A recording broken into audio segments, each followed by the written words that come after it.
مولا میرے چچا عباس کہاں گئے؟ تو کہا کہ عباس نہر الکماں پہ شہید ہو گئے. کہا کہ میرے بھائی علی اکبر کہاں گئے؟ غرض ہے کہ ایک ایک کر کے سب کا پوچھ رہے تھے.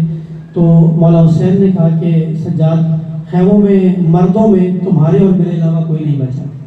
تو مولا سجاد بیٹے تھے, ایک بیٹے کے سامنے باپ کی یہ حالت, تو مولا نے اپنے آپ کو جو ہے وہ اٹھانا چاہا اور تلوار لی اور کہا کہ پھوپھی زینب مجھے سہارا دے, میں جہاد کرنا چاہتا ہوں.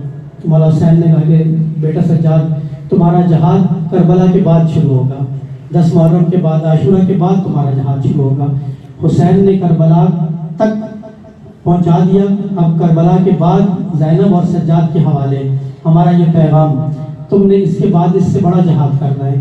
تو لگتے کہ امام زین العابدین کربلا میں بچ جانے والے جو جتنے بھی مردوں میں سے امام حسین علیہ السلام اور امام سجاد علیہ السلام جو کربلا میں آپ جو ہے وہ اللہ کی حکمت سے اور یہ اللہ کے رازوں میں سے ایک راز تھا کہ کیونکہ سلسلہ امامت کو آپ کے ذریعے جاری رکھنا تھا, تو آپ جب یہ واقعہ کربلا ہوا ہے اور پھر آپ کو قید کیا گیا اور اس کے بعد آپ کو لے جایا گیا, تو جب یزید کے دربار میں امام زین العابدین کھڑے تھے یزید کے سامنے, اور اس ملعون نے جو ہے وہ مولا حسین کے سر مبارک کی توہین کرنا چاہیے اور چھڑی سے وہ آپ کے لبوں کی توہین, وہ لب جسے رسول اللہ چوما کرتے تھے, وہ آنکھیں جنہیں رسول اللہ چوما کرتے تھے, ان آنکھوں کی ان لبوں کی توہین کرنی اس ملعون نے کی, اور کہا کہ دیکھو تمہارے رب نے تمہیں کیسا رسوا کیا. تو مولا امام زین العابدین نے ایک تاریخی فتویٰ پیش کیا اور آپ نے اس یزید سے کہا کہ اے یزید, اگر تو اپنی جو بات ہے وہ کر چکا تو مجھے اجازت دیتا ہے کہ میں خطاب کروں. تو یزید نہیں چاہتا تھا کہ امام زین العابدین خطاب کریں, لیکن اس کے دربار میں جو موجود تھے لوگوں نے کہا کہ یہ ایک پابند سلاسل ہے, رسیوں میں بندھا ہوا ہے شخص ہے, یہ کیا بات کرے گا, بات کر دیں دو اسے. تو جب مولا سجاد نے خطاب شروع کیا تو جیسے ہی آپ نے خطبہ اپنا شروع کیا تو مؤذن نے کہا کہ اشہد ان محمد رسول اللہ. تو جب مؤذن نے کہا کہ اشہد ان محمد رسول اللہ, تو امام زین العابدین نے کہا کہ اے یزید, یہ جو اذان میں مؤذن محمد رسول اللہ کہہ رہا ہے, کیا یہ تیرے نانا ہے یا میرے نانا ہے؟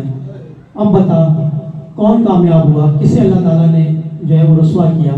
تو مجھے اللہ کی طرف سے رسوائی کا تانا دے رہا تھا, ہمارے نانا کا نام آج بھی اذان میں ہے, اور تو نے بیعت چاہی تھی میرے بابا سے اور انہوں نے یہی فرمایا تھا کہ مجھ جیسا تجھ جیسے کی بیعت کبھی نہیں کرے گا, اور قیامت تک ایک اصول دے دیا امام حسین علیہ السلام نے.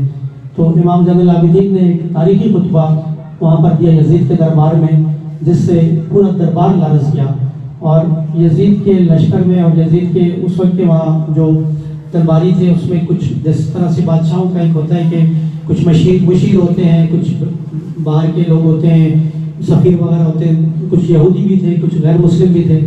تو جب مولا امام زین العابدین نے اپنا تعارف کروایا تو جو وہاں غیر مسلم تھے وہ کھڑے ہو گئے, انہوں نے یزید کو لعن کیا, انہوں نے کہا کہ اے ملعون, ہم تو اپنے نبیوں کی, ہم نبی عیسیٰ کے ماننے والے, نبی موسیٰ کے ماننے والے ہیں, عیسائی نبی عیسیٰ کے ماننے والے, یہودی نبی موسیٰ کے ماننے والے, تو ہم اپنے نبیوں سے منسلک جو تبرکات ہمارے پاس پڑی ہیں, اب ہم آج تک ان تبرکات کی بھی تعظیم کرتے ہیں, اور تو وہ ملعون شخص ہے کہ تو نے اپنے نبی کے خانوادے کے ساتھ یہ اشر کیا, ان کو شہید کیا, ان کی عورتوں کو پابند سلاسل کیا, اور اب تو نے ان کو اپنے سامنے دربار میں کھڑا کیا ہوا ہے.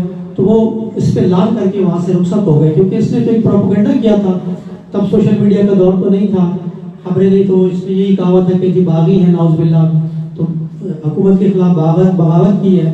تو مولا نے وہیں پر اس کے جو اس کا پروپیگنڈا تھا اس کو امام زین العابدین نے اپنے خطبے کے ذریعے سے اس کو پاش کر دیا, اسے توڑ دیا, اور لوگوں کو بتایا کہ میں کون ہوں اور اس ملعون نے کیا کام کیا, اس نے کس کو شہید کیا. امام حسین کے بارے میں بتایا, جو نہیں جانتے تھے, زیادہ تر لوگ تو جانتے تھے لیکن جو نہیں جانتے تھے.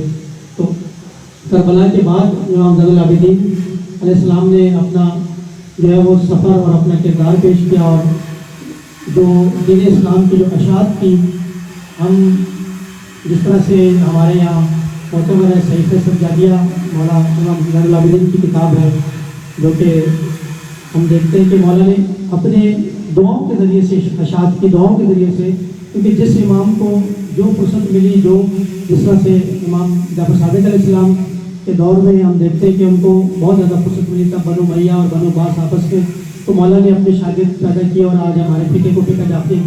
تو اسی طرح سے امام زین العابدین کے دور میں امام نے اپنی دعاؤں کے ذریعے سے جو ہے وہ دین اسلام کی اشاعت کی۔ ہم دیکھتے ہیں صحیفہ سجادیہ کی صورت میں ہمارے پاس ایک محکم دعاؤں کا مجموعہ ہے جو کہ امام نے اپنے جو ہے وہ اشاعت کی اور دعاؤں کے ذریعے سے اپنا کردار پیش کیا۔ اور اس کے بعد جب یہ یزید نے 1 سال تک ان کو قید رکھا اور اس کے بعد جب اس نے اپنے جو بھی کربلا کے جو شہداء تھے ان کو آزاد کرنا چاہا، تو اس نے امام زین العابدین کو بلایا اور کہا کہ میں آپ کو جو آزاد کرنا چاہتا ہوں۔ تو امام نے کہا کہ میں اپنی پھوپھی التماس سورہ فاتحہ بابا سے بلند صلوات اللہم صلی علی محمد وعلی محمد۔ تو جب یزید نے چاہا کہ میں رہا کرنا چاہتا ہوں، تو امام زین العابدین نے کہا کہ میں اپنی پھوپھی زینب سے پوچھ کر آپ کو بتاتا ہوں۔ تو بی بی زینب نے کہا کہ ہمیں رہائی چاہیے لیکن اپنی شرائط پہ ہم رہائی حاصل کریں گے، ہمیں اس طرح سے رہائی نہیں چاہیے۔ تو جو شرائط بی بی زینب نے امام سجاد کو بتائیں ان میں جو تھا کہ ہمیں ایک کمرہ مہیا کیا جائے جہاں پر ہم مجلس عزا برپا کریں اور ہمیں کربلا پہنچایا جائے، جو تاکہ ہم وہاں پر جا کے مولا حسین کی مجلس برپا کریں اور مجلس جو عزاداری کریں۔ تو یہ جو مجلس آج جو فرش عزا پہ ہم بیٹھے ہوئے ہیں، یہ امام زین العابدین اور بی بی زینب کی سنت اور ان کے مرہون منت ہمیں یہ جو ہم 40 پہ آج دیکھتے ہیں، ہم 40 آئے گا اتنا ہم دیکھیں گے ماشاءاللہ کروڑوں اربوں کا وہاں پر مجمع ہوتا ہے۔ آپ گوگل پہ جائیں تو آپ سرچ کریں تو سب سے بڑا ورلڈ بگیسٹ پیسفل گیدرنگ کے نام سے اگر آپ سرچ کریں گے تو 40 کا ہے۔ تو وہ اس کی جو ابتدا وہ یہی بی بی زینب اور امام زین العابدین نے کی، جب انہوں نے یہ یہاں سے یزید کے دربار سے رہائی پائی تو آپ کربلا گئے اور آپ نے وہاں جا کر جو ہے وہ 40 جو چہرے امام حسین کا بنایا، تو وہاں سے یہ سلسلہ شروع ہوا۔ اور آج ہم دیکھتے ہیں کہ 40 پہ لاکھوں کی تعداد میں، کروڑوں کی تعداد میں لوگ موجود ہیں۔ کیوں؟ کیونکہ اللہ تعالیٰ قرآن میں فرماتا ہے کہ تم میرے ذکر کو بلند کرو، میں تمہارے ذکر کو بلند کروں گا۔ تو امام حسین علیہ السلام نے کربلا میں اپنا سر دے کر، اپنی آل کی قربانی دے کر، اپنی بہنوں کی بیٹیوں کی چادروں کی قربانی دے کے اللہ کے ذکر کو بلند کیا۔ مقصد کیا تھا؟ صرف اور صرف اللہ کے ذکر کو بلند کرنا۔ تو یہ اللہ کا وعدہ ہے کہ تم میرے ذکر کو بلند کرو، میں تمہارے ذکر کو بلند کروں گا۔ آج ہم دیکھتے ہیں، میں کوئی تقابل نہیں پیش کر رہا، لیکن حج پہ اتنا مجمع نہیں ہوتا، لیکن امام حسین کا ہم 40 پہ دیکھتے ہیں کہ کتنا زیادہ مجمع ہوتا ہے۔ تو یہ اللہ کی عطا ہے، اللہ کا لطف و کرم ہے کہ اللہ نے فرمایا کہ تم میرے ذکر کو بلند کرو، میں تمہارے ذکر کو بلند کروں گا۔ تو مختصر میں اپنی آرائز کو تمام کروں گا۔ مولانا صاحب تشریف لا چکے ہیں۔ آپ تمام سے گزارش ہے کہ ایک دفعہ سورہ حمد اور 3 دفعہ سورہ اخلاص کی تلاوت فرما کے جو مرحومین کے میں نے نام لیے تھے ان کے روح کو ساتھ فرما دیجیے۔ اس کے بعد میں ملتمس ہوں گا علی محمد جوادی صاحب سے کہ وہ زیر ممبر ہوں۔ بسم اللہ الرحمن الرحیم، الحمدللہ رب العالمین الرحمن الرحیم مالک یوم الدین، ایاک نعبد و ایاک نستعین، اهدنا الصراط المستقیم صراط الذین انعمت علیہم غیر المغضوب علیہم ولا الضالین۔ بسم اللہ الرحمن الرحیم، قل هو الله احد اللہ الصمد لم یلد ولم یولد ولم یکن له کفوا احد۔ بسم اللہ الرحمن الرحیم، قل هو الله الصمد لم یلد ولم یولد ولم یکن له کفوا احد۔ بسم اللہ الرحمن الرحیم، قل هو الله احد اللہ الصمد لم یلد ولم یولد ولم یکن له کفوا احد۔ فقر جو کلام شریف پڑھا اس کا اشارہ صاحب میرے والد سے وسلم کی اور جملہ معلومات کی روح کو ساتھ فرما۔ الہی آمین۔ ملتمس سواغت صاحب سے کہ مجلس سے اللہ سکتا ہے۔ آواز بلند صلوات۔ اللہم صلی علی محمد وعلی محمد۔ نعرہ تکبیر، اللہ اکبر، نعرہ رسالت، یا رسول اللہ، نعرہ حیدری، یا علی، محمد وآل محمد بلند تر صلوات۔ اللہم صلی علی محمد وعلی محمد۔ تکبیر، اللہ اکبر، نعرہ رسالت، یا رسول اللہ، نعرہ حیدری، نعرہ حیدری، یا علی، حسینیت، حسینیت، یزیدیت، یزیدیت، اہل بیت کے دشمنوں پہ لعنت، بے شمار، اہل بیت کے دشمنوں پہ لعنت، بے شمار۔ آواز بلند صلوات۔ اللہم صلی علی محمد وعلی محمد۔ ایک مرتبہ سورہ الحمد کی تلاوت کا ثواب صادقانہ کے جتنے مرحومین ہیں ان کے والد مرحوم حاضرین کے اپنے مرحومین کو یاد کرتے ہوئے شہداء ملت جعفریہ کو یاد کرتے ہوئے ان تمام مرحومین کو یاد کرتے تھے کہ جن کا کوئی فاتحہ پڑھنے والا نہیں رہا، خصوصاً مرحوم سید اعلیٰ حسین نقوی، مرحوم سید ضمیر الحسن نقوی، مرحوم سید امیر حسین نقوی، سید بشیر حسین نقوی، مرحوم سید غلام عباس نقوی، مرحوم سید ساجد علی گیلانی، مرحومہ سیدہ شفا بی بی، مرحومہ سیدہ جلال بی بی، مرحومہ سیدہ تسلیم فاطمہ اور اپنے تمام مرحومین کو یاد کرتے ہوئے ایک مرتبہ اور سورہ الحمد کی تلاوت فرماتے ہیں۔ بسم اللہ الرحمن الرحیم۔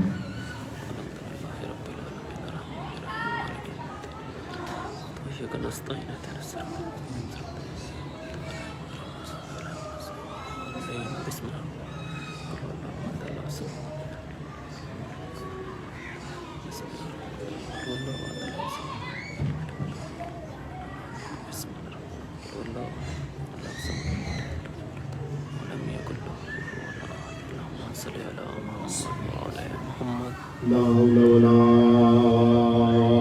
قوة إلا بالله العلي العظيم۔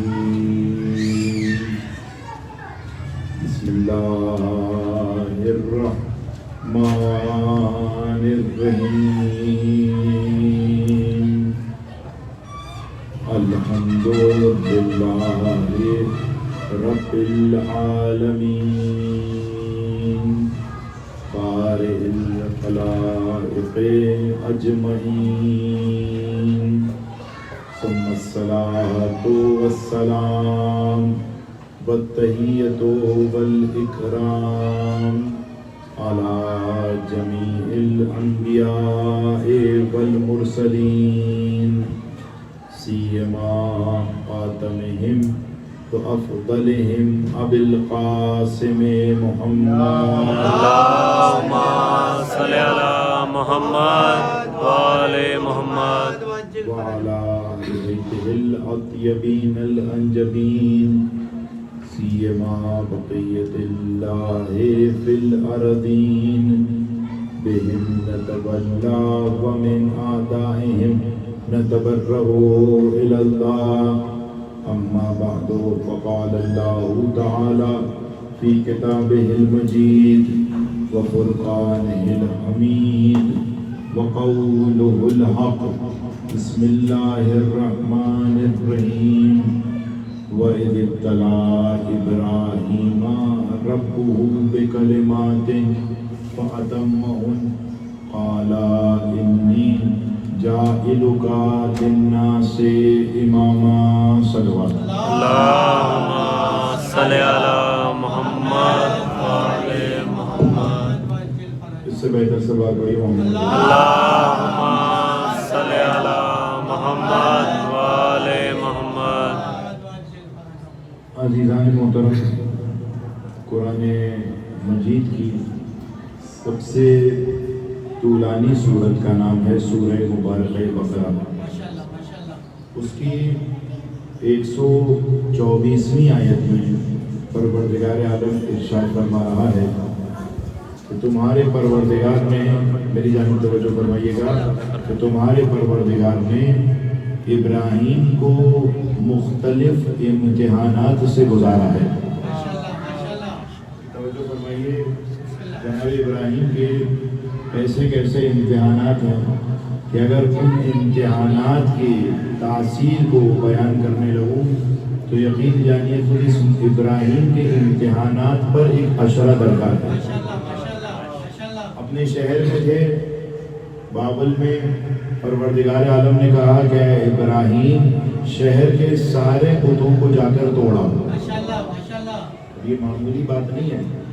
آپ ذرا کسی افسر کی اس کی رونت، اس کے تکبر کو ذرا تنبیہ کیجئے تو پھر دیکھیں کہ وہ آپ کے ساتھ کیا حشر اور نشر کرے گا۔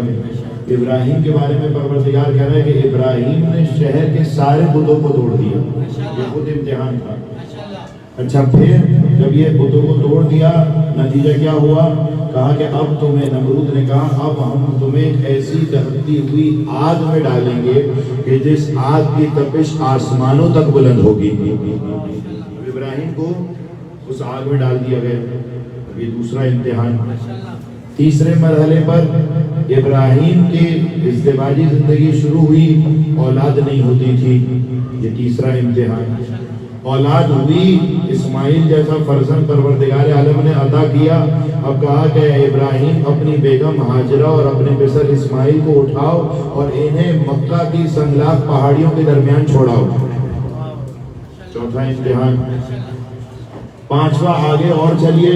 پھر پروردگار عالم نے کہا کہ اسماعیل ابھی جوان ہوئے ہیں، جوان بیٹا ہے، بہت آرزوؤں کے بعد ملا ہے، بہت تمناؤں کے بعد ملا ہے۔ اب کہا کہ نہیں ابراہیم، اس کے اپنے دل میں کسی طور اولاد کی محبت نہیں آنی چاہیے، اولاد کی تربیت ہونی چاہیے، اولاد سے شفقت ہونی چاہیے، لیکن دل میں جگہ ہونی چاہیے تو وہ محض اور محض پروردگار عالم کو ہونا چاہیے۔ اس لیے کیونکہ گھر، یہ دل جو ہے پروردگار عالم نے گھر قرار دیا ہے۔ اب جس طریقے سے ایک نیام میں دو تلواریں نہیں رہ سکتی، اسی طریقے سے ایک دل میں دو دلبر نہیں رہ سکتے۔ پروردگار نے کہا یا اسماعیل کو اپنا دلبر بنا لو یا پروردگار عالم کو اپنا معشوق بنا لو۔ تو کہا نہیں، پروردگار اسماعیل سے دستبردار ہوتا ہوں۔ کہا وہ کیا کرو؟ کہا کہ اسماعیل کو ایک صحرا میں لے جاؤ، ایک جگہ پر لے کے جاؤ، اسے اس کی ماؤں کی نظروں سے دور کر دو اور اس کی گردن پر تیز چھری رکھ دو۔ ہے نا بھائی؟ اسی تیز چھری رکھنے کی بنیاد پر آپ کون سا تہوار مناتے ہیں؟ عید الاضحیٰ ہیں، عید قربان کا تہوار مناتے ہیں، یہی ہے نا۔ اب کہا کہ اسماعیل کے گلے پر چھری پھیر دو۔ اب وہ پروردگار عالم کی مشیت تھی کہ پروردگار عالم نے اسماعیل کے مقام پر ایک دمبے کو بھیج دیا۔ اب جب اتنے امتحانات سے گزارا، جب اپنے جوان بیٹے کے گلے پر تیز گود خنجر رکھنے کا کہہ دیا، جب اپنی زوجہ اور اپنے فرزند کو مکہ کی سنگلاخ پہاڑیوں میں چھوڑ دینے کا کہا، جب اولاد دیر سے ہوئی، جب بابل سے نکالے گئے، جب دہکتی ہوئی آگ میں جھونکے گئے، اب کہا کہ ابراہیم ہم تمہیں انی جاہلوں کا للناس اماما، اب ہم تمہیں امتحانات سے گزار کے لوگوں کے لیے امام بنا رہے ہیں۔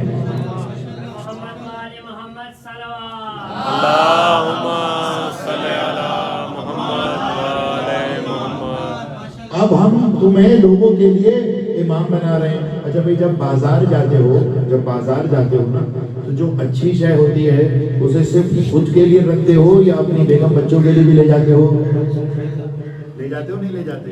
لے جاتے ہو نا۔ کیوں بھائی؟ یہ کھانا بہت اچھا ہے، قبلہ یہ پارسل کر دیجئے، میرے بیٹے کو بھی کھلانا ہے۔ قبلہ یہ چیز بہت اچھی ہے، یہ پارسل کر دیجئے، مجھے میری بیگم کو دینی ہے۔ قبلہ یہ ملبوسات، یہ لباس بہت اچھا ہے، یہ مجھے دے دیجئے، میرے گھر والوں کو دینا ہے۔ تو انسان کو جو چیز بہت پسند آئے نا، وہ اسے خود پر راضی نہیں رہتا، بلکہ اپنی نسل کے لیے بھی اس شے کو مانگتا ہے۔ ابراہیم کو نبوت ملی تھی، لیکن ابراہیم نے قرآن کی کسی آیت میں نہیں ملے گا کہ ابراہیم نے اپنی نسل کے لیے نبوت کو مانگا ہو۔ ابراہیم کو رسالت ملی ہوئی تھی، لیکن کہیں اپنی قرآن میں کسی آیت، کسی حدیث میں لا کر دکھا دو میں طالب علم اپنا یہ امامہ پوری زندگی کے لیے اتار دوں گا اور کبھی ممبر پر نہیں بیٹھوں گا، اگر ابراہیم نے اپنی نسل کے لیے رسالت کو مانگا ہو۔ ابراہیم خلیل خدا ہے۔ بھائی جانتے ہو خلیل خدا کا مطلب کیا ہے؟ سنا ہے نا لقب؟ کیا ہے خلیل خدا کا مطلب؟ خدا کا دوست۔ عیسیٰ کا لقب ہے روح اللہ، یعنی خدا کی روح۔ ابراہیم موسیٰ کا لقب ہے کلیم اللہ، یعنی خدا سے بات کرنے والا۔ میرے رسول کا لقب ہے حبیب اللہ، یعنی پروردگار کا محبوب۔ اور ابراہیم کا لقب ہے، کیا ہے لقب؟ کیا ہے؟ خلیل اللہ۔ خلیل اسماعیل کا لقب ہے ذبیح اللہ، یعنی خدا کی راہ میں ذبح ہونے والا۔ اور ابراہیم کا لقب ہے خلیل اللہ، یعنی اللہ کا دوست، لیکن اللہ کی دوستی کو اپنی ذریت کے لیے نہیں مانگا۔ ابراہیم نبی ہے، لیکن اپنی نسل کے لیے نبوت کو نہیں مانگا۔ ابراہیم رسول ہے، لیکن اپنی نسل کے لیے رسالت کو نہیں مانگا۔ ابراہیم خلیل ہے، لیکن خلت کو اپنی نسل کے لیے نہیں مانگا۔ لیکن جیسے ہی امام بنایا، فوراً کہا پروردگار میری نسل میں بھی امامت کو جاری کر دے۔ ماشاءاللہ، کیا بات! کہا میری نسل میں بھی امامت کو جاری کر دے. بھائی اب دیکھو پروردگار عالم نے یہ نہیں کہا کہ میں بھائی یہ تھوڑا سا ٹھہر کے سننا. بھائی میں تم سے سوال پوچھوں کہ پانی پیو گے تو تم جواب میں کیا کہو گے؟ یا پیوں گا یا نہیں پیوں گا، یہی جواب دو گے. اچھا اگر کہو مجھ سے، جب میں تم سے پوچھوں کہ پانی پیو گے تو تم پلٹ کے کہو کہ میں جو ہے وہ صبح 8 بجے اٹھتا ہوں، تو تمہارے اس جواب کا میرے سوال سے کوئی تعلق بنتا ہے؟ نہیں بنتا نا. کیوں؟ کیونکہ میں سوال کس چیز کا پوچھ رہا ہوں؟ پانی پینے کا. آپ جواب کس بات کا دے رہے ہیں؟ اپنی استراحت اور اپنے آرام اور اپنے سونے اٹھنے کا وقت بتا رہے ہیں. تو آپ کا جواب میرے سوال کے ساتھ کوئی مطابقت نہیں رکھتا. جبکہ عقلی طریقہ کار یہ ہے کہ آپ کا جواب میرے سوال یا کوئی سا بھی جواب کسی بھی سوال سے مطابقت رکھنا چاہیے. جس چیز کا پوچھا جائے جواب بھی اسی شے کا دینا چاہیے. اب ابراہیم نے کیا کہا تھا؟ پروردگار کیا میری نسل میں بھی امامت کو جاری کر دے گا؟ اب علل قاعدہ پروردگار کو کہنا چاہیے تھا یا جاری کروں گا یا نہیں دوں گا، یا تمہاری ضروریت میں کسی کو امام بناؤں گا یا کسی کو امام نہیں بناؤں گا. پروردگار نے یہ نہیں کہا کہ امام بناؤں گا یا نہیں کہوں گا. پروردگار نے ایک فارمولہ دے دیا کہ ابراہیم لا ینال عہد الظالمین، ابراہیم میری امامت کسی ظالم کو نہیں پہنچ سکتی ہے، میری امامت کسی ظالم تک نہیں پہنچ سکتے. بھائی تھوڑا سا میرے ساتھ ساتھ چلتے رہے نا، مجھے اندازہ ہے تمہاری خستگی اور وقت کی نزاکت کا. پروردگار ابراہیم نے کیا کہا کہ کیا امامت کو میری نسل میں جاری کرے گا؟ پروردگار نے یہ نہیں کہا کہ جاری کروں گا یا جاری نہیں کروں گا. پروردگار نے فارمولہ دے دیا، پروردگار نے کلیہ بنا دیا، پروردگار نے اپنا پالیسی سٹیٹمنٹ دے دیا کہ ابراہیم لا ینال عہد الظالمین، میرا مرتبہ اور میری امامت کسی ظالم تک نہیں پہنچ سکتی. یہ نہیں کہا کہ جو اسلام کے بعد ظالم ہو اس تک نہیں پہنچ سکتی، بلکہ اطلاق کے ساتھ کہہ دیا کہ جس کی زندگی میں ذرہ برابر بھی اگر ظلم پایا جائے تو میری امامت اس تک نہیں پہنچ سکتی ہے. جس کی زندگی میں ذرہ برابر ظلم پایا جائے میری امامت اس تک نہیں پہنچ سکتی. یہ نہیں کہا کہ جو اسلام سے پہلے ظالم تھا بعد میں توبہ کر لی، یا اسلام کے بعد ظالم تھا پہلے توبہ کی ہوئی تھی. جو اپنی زندگی میں ذرہ برابر بھی ظلم کرتا ہوا دکھائی دے میری امامت اس تک نہیں پہنچ سکتی. اب کتنی عجیب بات ہے مسلمانوں کے اکابرین کی کہ کتنے سارے افراد ایسے ملیں گے کہ جو اسلام سے پہلے بتوں کی پرستش کرتے رہے. کتنے سارے اکابرین ایسے ملیں گے جو اسلام سے پہلے بتوں کو سجدہ کرتے رہے. یہی وجہ ہے کہ سارے اصحاب رضی اللہ صرف واحد حیدر کرار ہے جو رضی اللہ نہیں بلکہ کرم اللہ ہے.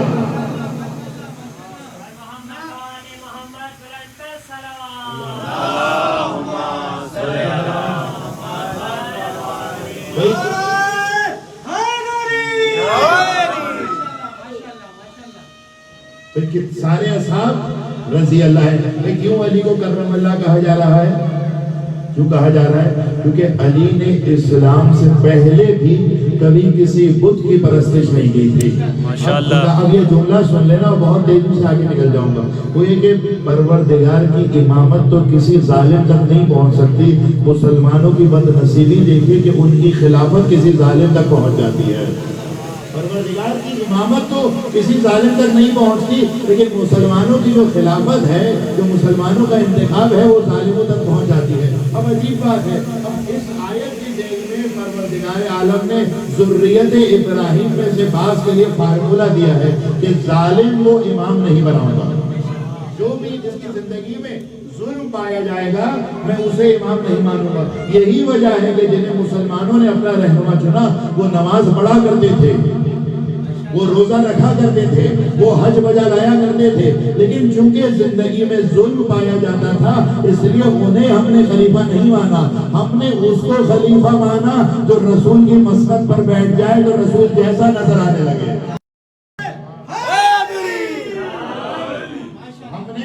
رسول کی جگہ پر بٹھایا کہ جو رسول کی مسند پر بیٹھ جائے تو رسول جیسا نظر آئے، تو رسول کے بستر پر سو جائے. اب ظالم آئے تو یہ فرق پیدا نہ کر سکے کہ ابو طالب کا بیٹا علی سو رہا ہے یا عبداللہ کا بیٹا محمد سو رہا ہے. ایسے شخص کو خلیفہ بنایا. اور میرے مولا کے علم کے ذرا پیمانے تو دیکھو کیا ہے میرے مولا کا علم. بھائی یہ دیکھو ایک صلوات پڑھو محمد وآل محمد. اللہم صلی علی محمد وآل محمد. آواز بلند صلوات. اللہم صلی علی محمد وآل محمد. توجہ ہے نا میرے ساتھ.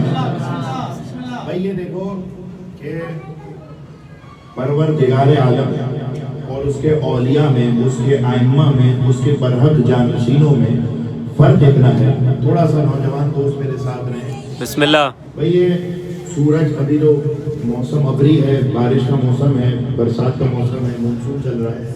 جب دھوپ ہوتی ہے تو دھوپ کہاں سے بنتی ہے؟ سورج سے. سورج سے جو شعاعیں نکلتی ہے، جو ریز نکلتی ہیں، جو کرنیں ہم تک پہنچتی ہیں، وہ کہلائی جاتی ہے دھوپ. اچھا اب مجھے یہ بتاؤ کہ کرنوں میں گرمائش ہوتی ہے یا ٹھنڈک ہوتی ہے؟ گرمائش. اچھا کرنوں نے یہ گرمائش اور اس حرارت کو کہاں سے لیا ہوتا ہے؟ سورج سے. سورج سے ہی لیا ہوتا ہے. ایسا تو نہیں ہے نا کہ سورج سے یہ شعاعیں چلی اور درمیان میں کوئی چولہا تھا، کوئی ہیٹر تھا، کوئی بھٹی تھی، کوئی جسے روٹی کا تندور تھا، وہاں سے تپش لے کر ہم تک پہنچائی. ایسا تو نہیں تھا نا. جو تپش اس کے اندر ہے وہ وہی تپش ہے جو سورج کے اندر ہے. جو اس کی حقیقت ہے یہ وہی حقیقت ہے جو سورج کی حقیقت ہے. جو نور اس کے پاس ہے یہ وہی نور ہے جو سورج سے لیا ہوا ہے. بس کرن میں اور سورج میں فرق کتنا ہے؟ فرق کچھ بھی نہیں ہے، صرف اتنا سا فرق ہے کہ کرنوں کی ساری حقیقت سورج سے لی گئی ہے، لیکن سورج نے اپنی تپش کسی سے نہیں لی بلکہ اپنی ذات کی ہے. اگر یہ کرنوں کا اور سورج کا یہ فزکس کا تمہیں فارمولا اور یہ مثال منتقل ہو گئی ہو تو ذرا آؤ. پروردگار عالم ہے لامحدود ذات، اس کا علم لامحدود، اس کی قدرت لامحدود، مکان لامحدود، زمان لامحدود، اس کی ذات لامحدود. بھئی لامحدود ذات ہے یا نہیں ہے؟ اب ذرا آؤ تمہارے مولا کا ایک واقعہ تمہارے ذہنوں میں محفوظ ہے، اس لامحدود کو میں ذرا اس لامحدود سے ملا دوں. بھئی ایک دن کسی نے کہا یا علی آپ ہمارے گھر پر آئیے، دعوت ہے. کہا چشم تمہارے گھر پہ آؤں گا. دوسرے نے کہا میرے گھر پہ آئیے، تمہارے یہاں بھی آؤں گا. تیسرے نے کہا میرے گھر بھی آئیے، تمہارے گھر بھی آؤں گا. سارے اصحاب جب رات کو ملے تو کہا علی کس کے یہاں آئے تھے؟ ہر ایک نے کہا کہ علی ہمارے یہاں آئے تھے. ہر ایک نے کہا کہ علی ہمارے یہاں آئے تھے. اب 40 لوگوں نے کہا کہ آج شام کے وقت علی ہمارے دسترخوان پہ تشریف فرما تھے. خدا میں کہتا ہوں 40 نہیں، اگر 400 بھی کہا جاتا، 400 لوگ بھی آ کر کہتے کہ علی ہمارے گھر پہ موجود تھے، ہمارے گھر پہ مہمان تھے، تو میں اس ادنا سا طالب علم شک نہ کرتا. اس لیے کیونکہ لامحدود خدا کے ماننے والے لامحدود اولیاء خدا ہیں. خدا ہے لامحدود اولیاء خدا ہے. بس فرق کیا ہے؟ فرق یہ ہے کہ انہوں نے اپنی تمام فضائل پروردگار سے لیے ہیں اور پروردگار نے اپنے فضائل کسی سے نہیں لیے بلکہ اس کی ذات سے ہیں. صرف اتنا سا فرق اگر سمجھ لیا جائے، صرف اتنا سا. یہ جو ہم کہتے ہیں قلوب ہے، فلاں غالی ہو گیا، فلاں نے مولا متقیان کو خدا کی منزلت تک پہنچا دیا، یہ در حقیقت ہماری نظروں کی کم فہمی ہے، یہ ہمارے ذہنوں کا قصور ہے، یہ ہماری جہالت ہے. اس کی وجہ سے ہم مولا متقیان کو اپنے جیسا سمجھنے لگتے ہیں. بھائی وہ علی ہے، وہ رب اعلیٰ کا بندہ علی ہے. جتنی صفات پروردگار میں ہیں وہ ساری صفات تمہارے مولا میں بھی ہے. بس فرق کیا ہے؟ اتنے سے فرق کو یاد کر لو. فرق کیا ہے؟ کیا ہے فرق؟ کہ میرے مولا نے پروردگار سے لیا ہے اور پروردگار نے کسی ذات سے نہیں لیا. بس اتنا سا فرق اگر سمجھ لو. جو کچھ خدا کے پاس ہے وہ سب کچھ علی کے پاس ہے. سارے خزانے علی کے پاس ہے، ساری قدرت خدا علی کے پاس ہے، ساری خلقت کے اسباب علی کے پاس ہے، ساری علم کے خزانے علی کے پاس ہے. بس فرق کیا ہے کہ علی نے خدا سے لیا ہے، خدا نے کسی سے نہیں لیا. مثال سمجھ آ جائے تو اب تمہیں اس واقعے کی مٹھاس اور حلاوت سمجھ آئے گی. بھئی کوفہ ہے، کوفہ سمجھتے ہو کسے کہتے ہیں؟ کوفہ وہ شہر ہے کہ جہاں جس نے تمہارے مولا علی کے ساتھ دغا کی یا نہیں کی؟ شہادت کہاں ہوئی مولا کی؟ کوفہ میں. مولا حسن کو پیر میں خنجر گھونپا، کہاں پر؟ کس نے؟ کوفیوں نے. مولا حسین کے ساتھ بے وفائی کی کس نے کی؟ کوفیوں نے کی. تو کوفی 3 اماموں کی شہادت کا سبب بنے ہیں. شہر کوفہ سے ہمیں غرض نہیں. اچھا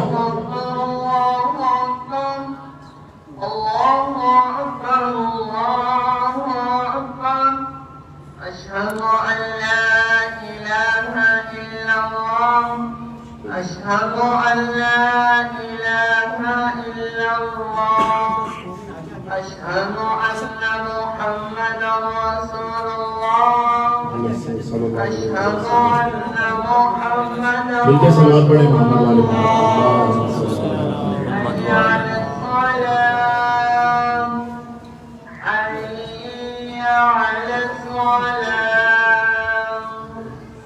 حي على الفلاح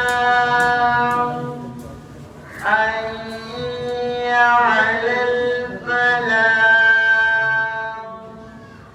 الله أكبر الله أكبر لا إله إلا الله. صلوات پڑھیں محمد والے اللہم صلی علی محمد وآل محمد. یہ جملہ جو ہے وہ میں کم و بیش ہر مجلس میں کہتا ہوں کہ یا صلوات نہ پڑھی جائے تو مل کر پڑھی جائے. اللہم صلی علی محمد وآل محمد. آپ حضرات میں سے بات جو ہے بظاہر ایسا لگ رہا ہے جیسے صلوات کی منزلت سے واقف نہیں ہے. صلوات جانتے ہو کسے کہتے ہیں؟ رسول اللہ مولا متقیان کے ساتھ تشریف فرما ایک شہد کی مکھی کو بلائے, شہد کی مکھی کو اذن گویائی دی, کلام کی صلاحیت دی, اور شہد کی مکھی سے کہا کہ اے شہد کی مکھی ہمیں یہ بتا کہ آخر رسول کہہ رہا ہے, کس سے پوچھ رہا ہے؟ شہد کی مکھی سے, کہ مجھے یہ بتا کہ جن پھولوں سے تو رس کو چوستی ہے وہ پھول کڑوے ہوتے ہیں. ذرا جا کر چکری یہ گلاب کی پتی کو کسی موتیا کی ہے جو پھول مارکیٹ میں بازار میں فراہم ہے, اسی طرح زبان پر رکھیے, آپ کو مٹھاس محسوس نہیں ہوگی, یا کڑواہٹ محسوس ہوگی یا تلسی اور کھٹاس محسوس ہوگی. تو رسول نے کہا کہ کیا وجہ ہے کہ تو جن پھولوں سے رس کو چوستی ہے وہ پھول تو کڑوے ہوتے ہیں, لیکن جو تو شہد بناتی ہے وہ شہد میٹھا ہوتا ہے. توجہ فرما رہے ہیں؟ جن پھولوں سے تو صبح کے وقت صبح تو نکل کے اپنے چھتے کو چھوڑ کر اپنے گھر کو چھوڑ کر جن پھولوں سے تو رس کو چوستی ہے وہ رس کڑوا ہوتا ہے, لیکن جب تو شہد بنا لیتی ہے تو وہ شہد میٹھا ہوتا ہے. تو آخر کیا وجہ ہے؟ تو شہد کی مکھی نے کہا کہ یا رسول اللہ ہم صبح کے وقت پھولوں سے رس کو چوس کر سب جمع ہوتی ہیں, اور جمع ہونے کے بعد آپ پر اور آپ کی آل پر درود بھیجتی ہیں. اس درود کا اثر یہ ہوتا ہے کہ وہ کڑوا رس میٹھے شہد میں تبدیل ہو جاتا ہے. صلی علی محمد وآل محمد. کڑوا رس جو ہے وہ میٹھے شہد میں تبدیل ہو جاتا ہے. اب کوفہ شہر ہے, سن 36 ہجری ہے, مولا کے مخالفین ہیں, مولا کے معاندین ہیں, مولا کے بغض رکھنے والے ہیں. پروردگار عالم اگر قابل ہدایت نہیں ہے تو میرے مولا کے تمام دشمنوں کو واصل جہنم فرما. اللہ آمین. یہ مولا کے دشمن جمع ہوئے, اور جہاں مولا کے ماننے والے جمع ہو جائیں اسے کہا جاتا ہے غدیر. جہاں مولا کے مخالف مولا کے بغض میں جمع ہو جائیں میں اسے اپنی تعبیر میں سقیفہ کہتا ہوں. سارے افراد سقیفہ میں ایک سقیفہ بنایا, ایک چوراہے پر جمع ہو گئے کہ کس طریقے سے ہم علی کو رسوا کریں. اب اسے رسوا کرنا چاہ رہے ہیں کہ جسے اللہ نے عزت عطا کی ہے. اپنی قرآن کی آیت ہے نا کہ یہ سارے کفار جو ہیں اپنی پھوکوں سے خدا کے چراغ کو بجھانا چاہتے ہیں, اور خدا کا چراغ اپنی روشنی کو قیامت تک باقی رکھے گا. تم ساری پھوکوں کو جمع کر لو. اب کہا کہ بھائی کس طریقے سے علی کو رسوا کریں, تو کہا ایک ہی سوال ہم سب جا کر علی سے کرتے ہیں. ابھی تم مجھ سے آگے پوچھو وضو کرنے کا طریقہ کیا ہے, تو میں کتنے جواب دوں گا؟ ایک ہی جواب دوں گا نا کہ پہلے نیت کرو, پھر یہاں سے یہاں تک چہرے کو دھو, پھر اس کے بعد کونی سے انگلیوں کے کونے تک ہاتھوں کو دھو, پہلے دائیں ہاتھ کو دھو, پھر بائیں ہاتھ کو دھو, پھر اس کے بعد سر کا مسح کرو, پھر پیر کا مسح کرو. یہی ہے نا وضو کا طریقہ. اب کوئی دوسرا طریقہ تو نہیں ہے. تو میرے سے ایک سوال پوچھو گے میں وہی جواب دوں گا.